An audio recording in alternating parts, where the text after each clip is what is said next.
ঢকুৱাখানা মাজুলী ৰাজ্যিক পথটো মেৰামতিৰ দাবীত প্ৰতিবাদ ৰাইজৰ। মাজুলী আৰু ঢকুৱাখানা সংযোগী একমাত্ৰ পথটো পুখুৰী সদৃশ গাঁত আৰু বিধ্বস্ত পথৰ বাবে আজি ক্ষোভত ওলাই আহিল ৰাইজ। ঠায়ে ঠায়ে প্ৰকাণ্ড গাঁতৰ বাবে জমৰ যন্ত্ৰণা ভুগিছে শ শ ছাত্ৰ ছাত্ৰী, ৰোগী আৰু জনসাধাৰণে।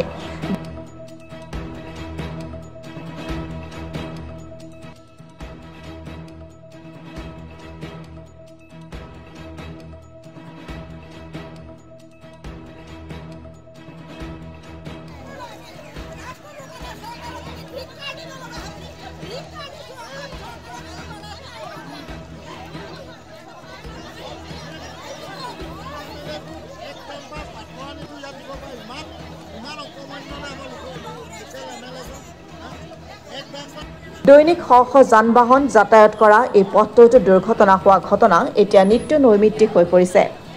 অতি গুৰুত্বপূৰ্ণ এই পথটো অতি শীঘ্ৰে নিৰ্মাণ কৰাৰ দাবীত এইদৰে শতাধিক ভকত বৈষ্ণৱ ওলাই আহে।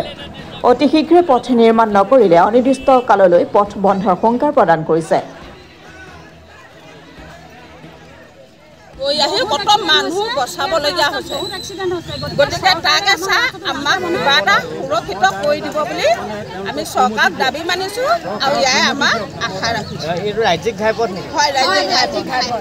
যদি এইটো বৈষ্ণৱ আইসকলে আজি নামঘৰত আমি এইটোকেই আমি ভগৱন্তৰ চৰণত প্ৰাৰ্থনা জনাবলৈ আহিছোঁ, যাতে আমাৰ কল্যাণকামী ৰাইজৰ কল্যাণকামী যিখন চৰকাৰ আমাৰ বৰ্তমান মানে অধিষ্ঠিত হৈ আছে, এই চৰকাৰখনে যাতে আমাৰ দুখ দুৰ্গতিবোৰ বুজক। এই ৰাস্তাটোৱেদি দিনটোত শতখন ডাম্পাৰ চলে, শতখন আমাৰ মানে মাজুলী গুৱাহাটীলৈকে ছুপাৰ চলে, অটো গাড়ী মটৰ চলে, কিমান যাত্ৰী অহা যোৱা কৰে, ওচৰে পাঁজৰে কিমানখন স্কুল আছে। এই স্কুলসমূহলৈ যোৱা ছাত্ৰ ছাত্ৰীসকলৰ যি দুৰৱস্থা হৈছে, আৰু ৰাতি বিয়লি যিকোনো সময়তে আমাৰ যিসকল মটৰ চাইকেল আৰোহী, গাড়ী মটৰ আৰোহী, এইসকলে ইয়াতে দুৰ্ঘটনাত পতিত হৈছে। এইখিনি ঠাইতে এজন ল'ৰাৰ মৃত্যু হোৱাৰ দৰে উপক্ৰম হৈছে।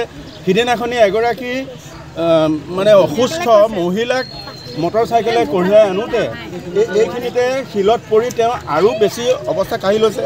এতিয়া আজি আমাৰ এই যিজন নামাচাৰ্য আছে, তেখেতেও সিদিনাখনি আজি যোৱা পৰহি ৰাতি ইয়াতে পৰি তেখেতৰ আঁঠু ছাল ছিগি মূৰত ঘাঁ লাগি যোৱাৰ নিচিনা অৱস্থা হৈছে।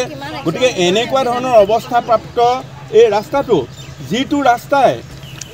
যিটো ৰাস্তাই বৰ্তমানে দুখন জিলা সংযোগ কৰিছে, লখিমপুৰ আৰু মাজুলী, আৰু ইয়াৰ পাছতো তৃতীয়খন জিলা সংযোগ হ'বলৈ গৈ আছে, যোৰহাট জিলা। গতিকে এই ঘাইপথটোৰ যদি এনেকুৱা ধৰণৰ অৱস্থা হয়, এই গাড়ী মটৰৰ আয়ুস কিমান দিন বাঢ়িব, মানুহৰ জীৱন কিমান নিৰাপত্তা হ'ব, এই লৈ আমি সন্দেহ হৈছোঁ। গতিকে আপোনাৰ মিডিয়াৰ জৰিয়তে আমি শ্ৰদ্ধাৰ অসম চৰকাৰৰ গড়কাপ্তানি বিভাগ তথা আমাৰ সকলোৰে আদৰৰ মুখ্যমন্ত্ৰীজনাৰ দৃষ্টি আকৰ্ষণ কৰিছোঁ, যাতে অতি শীঘ্ৰে এই পথটো। ঢকুৱাখানাৰ পৰা হৰিপ্ৰসাদ চুতীয়াৰ ৰিপৰ্ট, অসম টুডে।